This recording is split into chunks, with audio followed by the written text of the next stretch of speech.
샬롬 김경래입니다.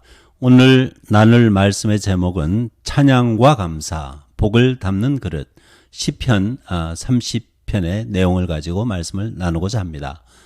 Praise and Thanksgiving, Receptors of Blessings from Psalm 30.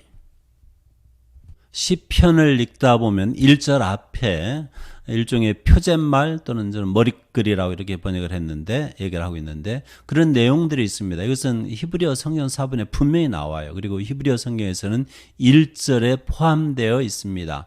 그래서 반드시 시편을 읽으실 때 이 구절들을 좀 읽었으면 해요. 시편 30편 1절 앞에 머릿글에 다윗의 곧 성전 낙성가 이렇게 얘기하고 있습니다.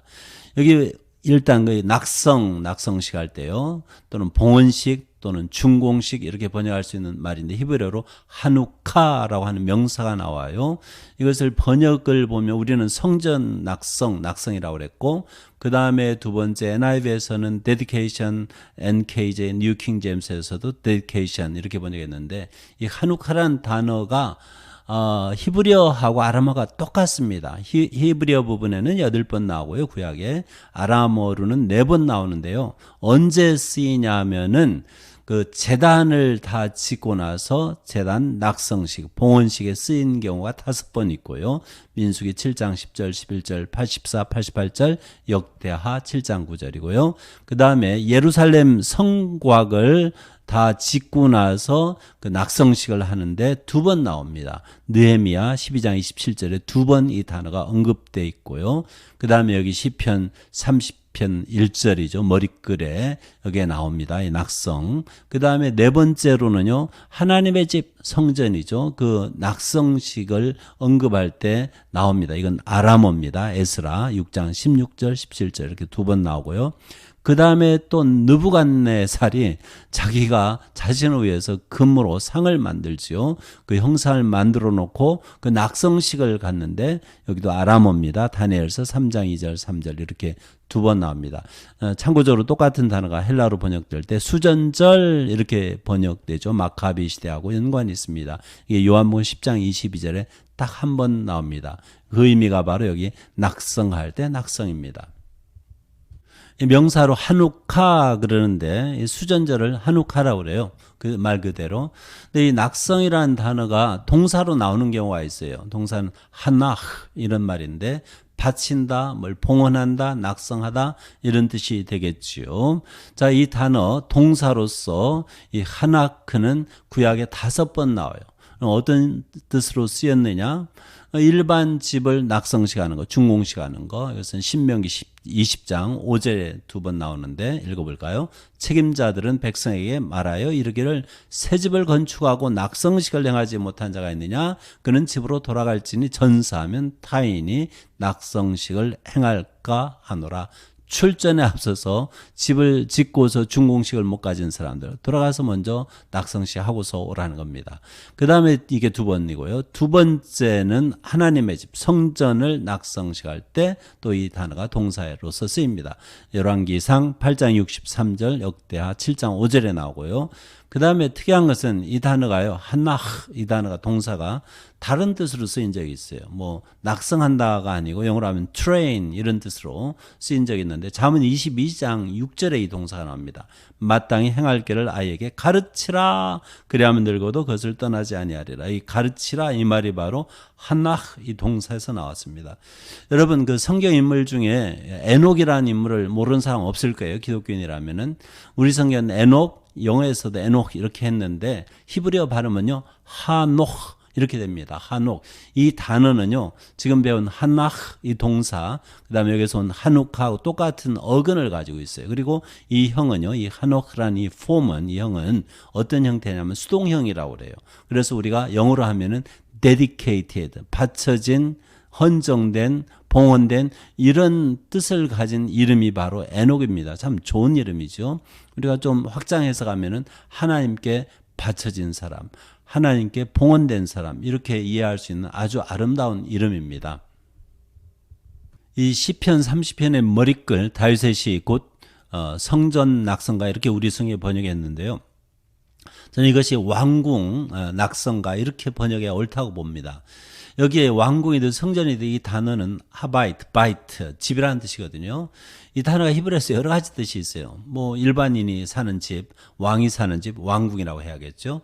하나님의 집, 성전이라고 하겠죠. 또는 신전. 그 다음에 또 다른 몇 가지 뜻이 더 나와요. 그래서 앞에 보았듯이 NIV에서는 이 구절을 성전으로 템플로 번역을 했고요. 뉴 킹 제임스에서는 하우스 오브 데이빗, 다윗의 집으로 왕궁으로 번역을 한 것입니다. 저는 분명히 이 경우에는 왕궁이 맞다고 봐요. 왜냐하면은 다윗은 성전을 지은 적이 없어요. 다윗은 원래 하나님의 성전을 짓고 싶어 했는데 하나님이 no thank you 거절했거든요. 그의 아들이 지을 거라고 그랬습니다. 그 전에 사무엘하 5장 11절에 분명히 이 구절과 연관이 있는데 두로왕 히람이 다윗에게 사절들과 백향목과 목수와 석소를 보내매 그들이 다윗을 위하여 집을 지으니, 지금으로 말하면 레바논 사람들이 와서 재료도 대주고 집도 기술자들을 보내서 다윗의 왕궁을 지어주었습니다. 여기에 집을 바이트입니다. 여기 나오는 똑같은 단어예요. 이 경우하고 같은 경우 아니겠나 싶어요. 그리고 그 하나님께서 다윗하고 언약을 맺으시는데 그 언약을 맺으시는 내용이 얼마나 중요한지 이제 결국 메시아 예언이 되는데 세 군데 아주 길게 기록되어 있어요. 그리고 다른 곳 몇 구절에도 있는데 짧게 사무엘하 7장, 역대상 17장, 시편 89절에 89편이죠. 죄송합니다. 길게 기록이 되어 있어요. 그 내용인즉 이렇습니다. 다윗이 하나님 저 이렇게 좋은 집 짓고 레바논에 그 백향목 가지고 향내 나고 좋은 집에 살고 있는데 미안합니다. 이게 집이 바이트지요. 왕궁이죠. 그래서 왕궁이라는 뜻으로 역대상 17장을 통해 보면 1절에 두 번 나옵니다. 그래서 하나님께서 하나님 위해서 제가 집을 지어드리고 싶어요. 그것도 역시 바이트입니다. 히브리어는. 그런데 성전이라고 번역하면 되겠죠. 17장 4절, 5절, 6절, 12절에 나와요. 그 다음에 하나님께서 그래 고맙다. 그러지만 네가 지을 거야 아니야. 너는 전쟁의 사람이잖아. 피를 많이 흘렸잖아. 네 아들이 지을 거야. 이렇게 솔로몬에 대해서 언급하시면서 또 솔로몬이 예표하는 앞으로 오실 메시아 예수님에까지 이렇게 얘기를 하시는 겁니다. 굉장히 중요한 메시아 예언이죠. 그러면서 내가 내 집을 견고케 해주마. 그래서 우리가 다이내스티 왕조로 이렇게 이해를 할 수 있죠. 거기에 다윗의 집은 똑같은 바이트가 나와요. 17장 10절, 17절, 23절, 24, 25절에 나옵니다. 이런 식으로 쭉 이제 이 바이트 똑같은 히브리어 단어가 여러 가지 뜻으로 쓰이면서 심지어는 하나님의 왕국을 가리킬 때도 쓰이고요. 다윗의 집안을 가리킬 때도 쓰일 수 있다는 것입니다. 그래서 시편 30편의 머릿글에 다윗의 시인데 뭐를 낙성하는 그런 식의 낙성식의 노래한 것인가? 성전이냐 왕궁이냐? 제가 볼 때 왕궁이 맞는 것 같아요. 물론 다윗이 앞으로 지을 성전을 생각하면서 미리 낙성가를 미리 준비해 놓을 수도 있겠다고 할 수 있지만은 그런 가능성 크지 않다고 봅니다. 자, 낙성식, 준공식 할 때 무슨 내용으로 그 감사 표시를 할까요? 다윗의 경우는 여호와 하나님을 높입니다. 다윗의 일생, 다윗의 출세, 다윗의 성공, 하나님 빼놓으면은 다윗은 시체예요, 아닌 말로. 그래서 하나님을 높이죠. 시편 30편 1절부터 3절에 여호와여 내가 주를 당신을 높일 것은 주께서 당신이 나를 끌어내사 내 원수로 하여금 나로 말미암아 기뻐하지 못하게 하십니다. 이렇게 시작하는데 내가 당신을 높인다 이렇게 얘기하고 있습니다. 여기 보면은 이 다윗이 이 준공식, 이 낙성식을 점해서 하나님을 높입니다. 하나님을 하나님께 영광을 돌리는데 그 이유를 세 가지를 발견할 수가 있습니다. 첫 번째는 원수로부터의 구원입니다. 1절에 나와요. 내 원수로 하여금 나로 말미암아 기뻐하지 못하게 하십니다. 나를 공개하는 사람들이 참 많아요. 다윗의 경우에 다윗을 공개하는 사람들, 질투, 시기하는 사람 얼마나 많았습니까? 근데 하나님께서 그들이 다윗을 이기지 못하게 억누르셨어요. 이것은 전적으로 하나님의 보호예요. 다윗은 내가 잘나서 니놈들이 아무리 그래봤자 소용없어. 이게 아니에요. 하나님이 보호하셔서 내가 원수로부터 평안하다 이렇게 분명히 알고 있는 사람이에요. 그러니까 하나님을 높이는 거죠. 이게 첫 번째 이유고요. 두 번째는 고치셨다 이렇게 얘기해요. 2절에 여호와 내 하나님이여 내가 주께 당신께 부르짖음에 나를 고치셨나이다. 다윗이 몸이 안 좋은 경우가 있었겠죠. 늘 우리에게 일어나는 일이 아니겠습니까? 또는 무슨 일로 곤란한 경우가 있었던 것 같은데 하나님께서 하나님께 부르짖으니까 고치십니다. 이러한 이유 때문에 하나님을 높입니다. 또 3절에 세 번째 보면은 죽음으로부터 이렇게 보호해 주십니다. 다윗이 죽을 지경에 많이 이르렀거든요. 몇 번 죽을 뻔했어요. 죽음의 문턱까지 간 사람이에요. 자기 고백대로 죽음과 나 사이는 한 걸음밖에 안 되는 그런 사이, 가까우에 있습니다. 여호와여 주께서 내 영혼이 아니고 네펫인데 내 목숨입니다. 내 목숨을 소울에서 히브리어 슈올을 그대로 음역했는데 이 슈올이란 말은요. 구약에 65번 65번 나오는데 이 단어는 죽는 사람들이 가는 곳입니다. 지옥도 천국도 아니에요. 그냥 죽는다는 뜻입니다. 서울에 내려간다는 것은 죽는단 말입니다. 영혼이 아니고 내 목숨을 이런 죽음의 자리에서 끌어내어 나를 살리사 무덤 구덩이라는 뜻인데 영어로 pit 무덤으로 내려가지 아니하게 하셨나이다. 무덤하고 슈올은 같은 동의어로 같은 뜻으로 이렇게 쓰였습니다.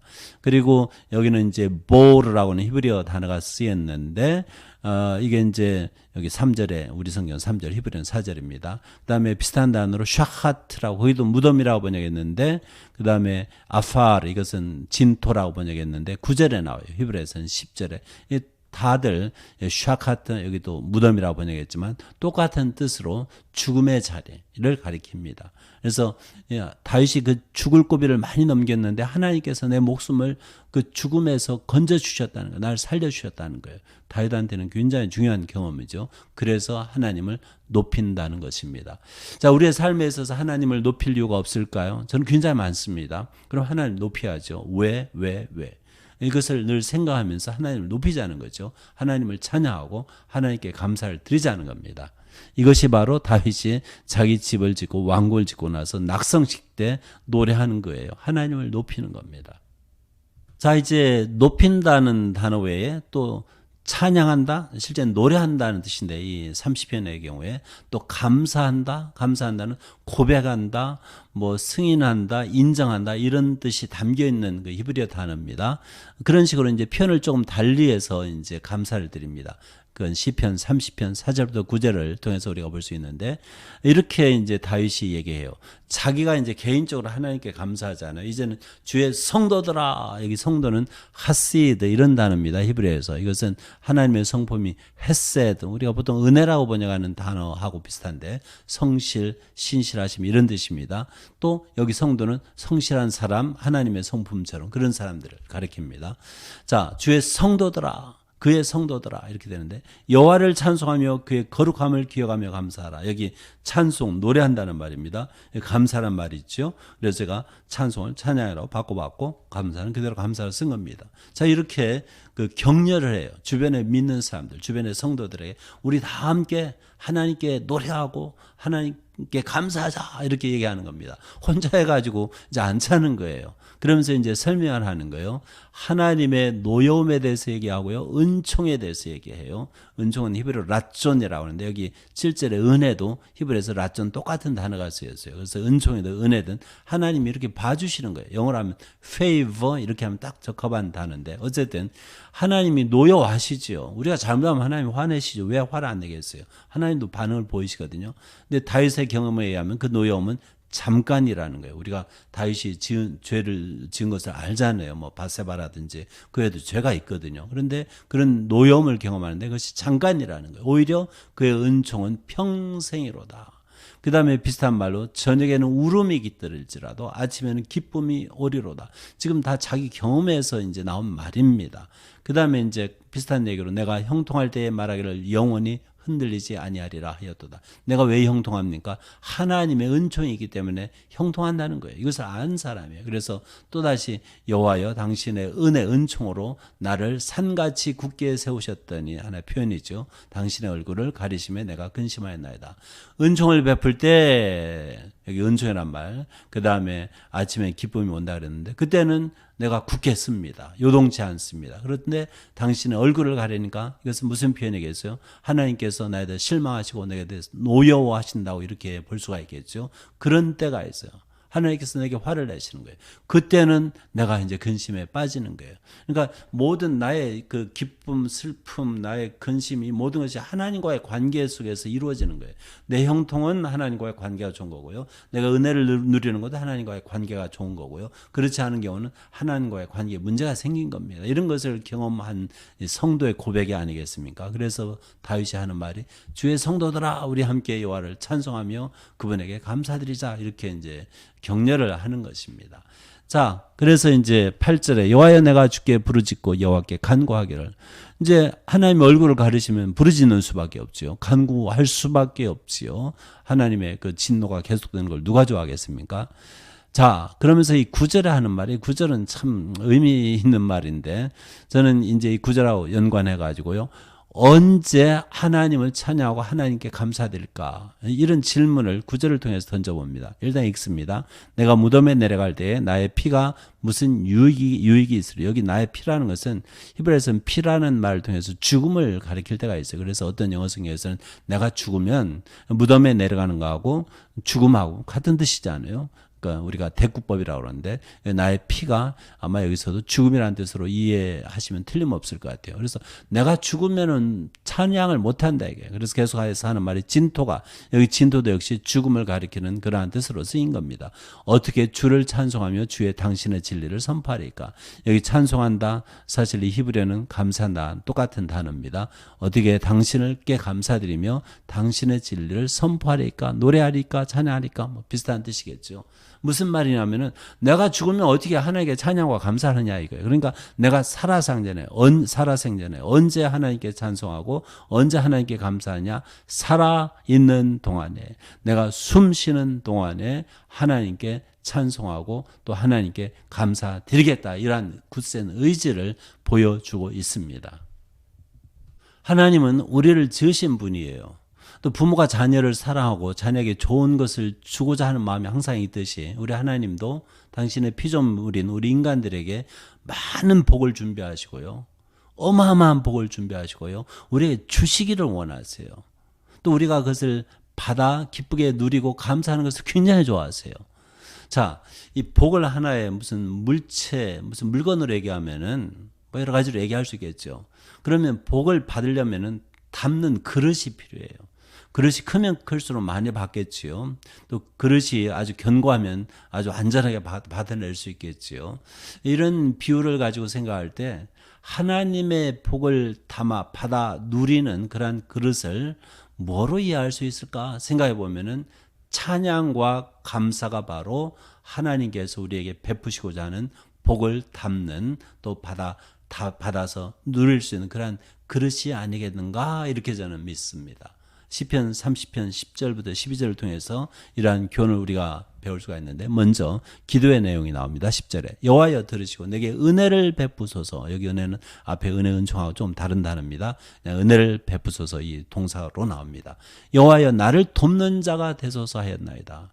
주께서 나의 슬픔이 변하여 내게 춤이 되게 하시며 나의 베옷을 벗기고 기쁨으로 띄우셨나이다. 하나님께 이제 복을 비는 거죠. 복을 주세요. 우리말로 하면 쉽게 말하면 그런 거예요. 은혜를 베풀어 주세요. 이 말은 뭐 나를 도와주세요. 이 말은 복 주세요. 이 말이겠죠. 내 슬픔이 변해서 내게 춤이 되게 하여 주세요. 내 베옷을 벗기고 기쁨으로 띄우셨나이다. 이게 다 같은 뜻이 아니겠어요? 제게 복 주세요. 뭐 쉽게 복이라는 단어를 가지고 얘기할 수가 있습니다. 자, 그러면서 12절에 이는 잠잠하지 아니하고 내 영광으로, 여기 영광이라고 그랬는데 히브리서에서는 이 나의 영광, 내는 없어요. 그렇지만 70인역에 나의 이 대명사입니까? 들어가 있습니다. 그래서 이렇게 내를 집어넣어도 괜찮을 것 같아요. 이 히브리에서는 영광, 카보드라고 하는데요. 이 단어 여기 밑에 히브리어를 실어놨습니다. 카보드 있잖아요. 카보드. 이 단어는요, 본인 자신을 가리킬 때 써요. 이 단어가 시편에 몇 군데 있습니다. 시편 16편 9절, 57편 8절, 108편 1절, 그다음에 창세기 49장 6절에도 이렇게 쓰인 건데, 영광이라는 단어를 가지고 나 자신을 가리킬 때 써요. My whole being, 나의 전인, 그것을 가리킬 때 쓰는데, 그래서 내 영광으로 주를 찬송하게 하시니 내가 전적으로 내 전인으로 온몸으로 하나님을 찬송하겠다는 것입니다. 여호와 나의 하나님이여 내가 주께 영원히 감사하리로다. 여기 감사와 찬송이 앞에 4절에 나온 것처럼 12절에도 나오잖아요.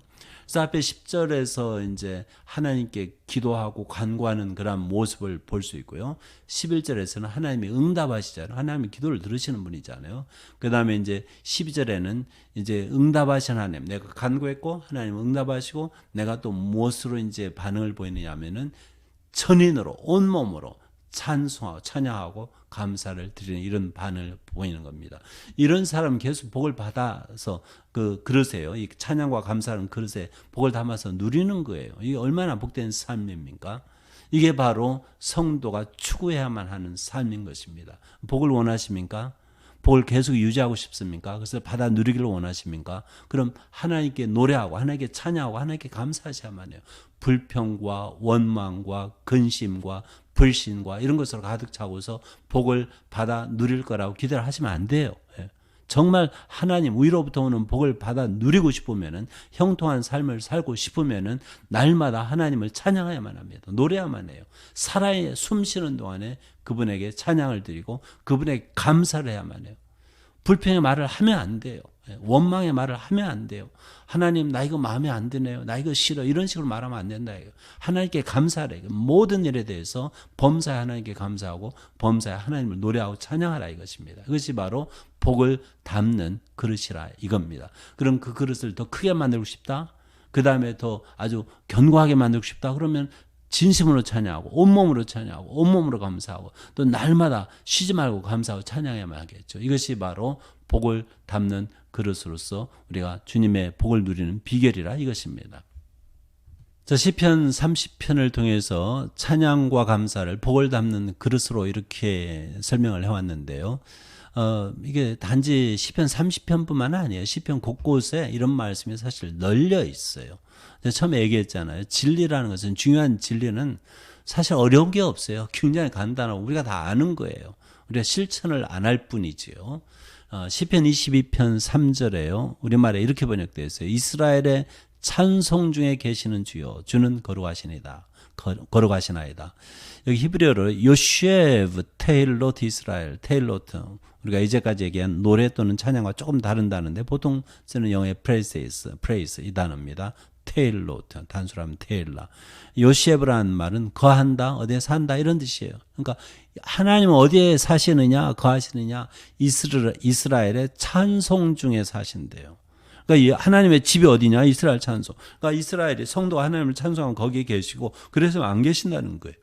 영어로는 멋있게 번역했네요. ESV에 Yet you are holy. 그 다음에 enthroned on the praises of Israel. 하나님은 어디에 좌정하고 계시냐 보좌를 정하고 계시느냐 이스라엘의 찬송 위에 보좌를 탁 세우고 거기 앉아 계시다는 거예요. 참 멋있게 번역했네요. 하나님의 거처는 우리 성도의 찬양과 감사와 관련이 있습니다. 찬양과 감사가 없는 곳에는 하나님의 영광이 임재할 수가 없다는 것이죠. 굉장히 중요한 말씀이에요.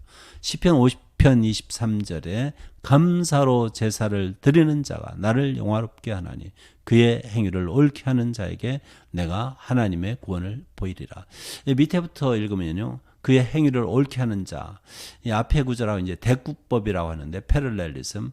그의 행위를 옳게 하는 자. 누가 이런 사람이냐? 감사로 제사를 드리는 자다. 그 옳은 행위는 이 감사 제사를 드리는 자하고 같은 일입니다. 옳은 행위. 그러니까 감사의 제사를 드리지 못하면 행위가 그른 거예요. 잘못된 거예요. 여기 감사로 제사를 드린다. 이것을 히브리어로 읽으면은 조베악토다.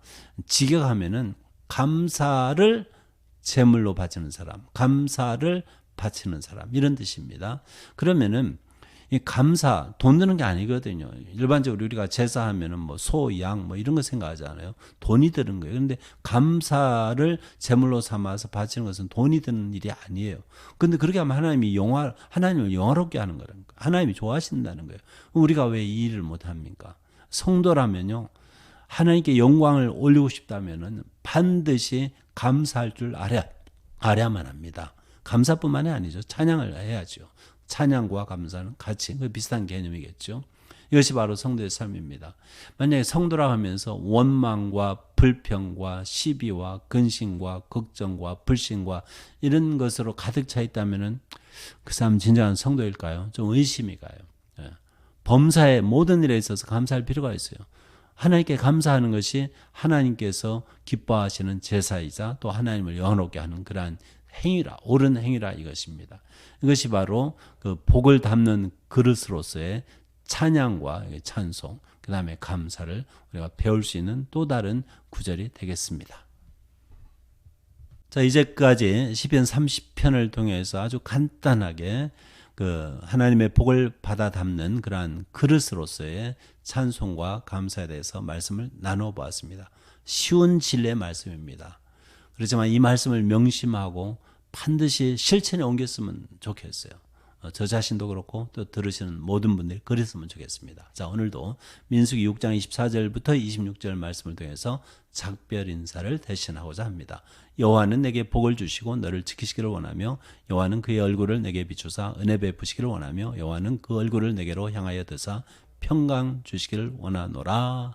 히브리어로 예바레카 아도나이 베슈므레카 야엘 아도나이 파나벨레카 비후네카 이사 아도나이 파나벨레카 베야셈레카 샬롬.